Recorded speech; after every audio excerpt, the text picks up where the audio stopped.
Hi guys, ang ituturo ko po ngayon ay kung paano ayusin ang patay na cellphone battery. So guys, ito yung cellphone. Yan, ino-on ko na siya, ayaw niya mag-on at saka ayaw din niya mag-charge. Yan o. So i-on natin guys, o ayaw niya talaga mag-on. So subukan pa natin mag-on. No? Pindutin natin yung power, so ayaw niya mag-on. So ang gawin natin yan guys, buksan natin. Sa tingin ko kasi battery ang may sira.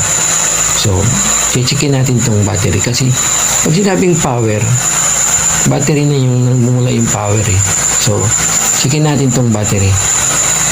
So, sukatin natin ang voltage kung meron. So, ayan guys, wala siyang voltage. So, karaniwan guys, papalitan na yan, di ba? Kasi sila, ibig sabihin sila na yan, wala siyang voltage eh.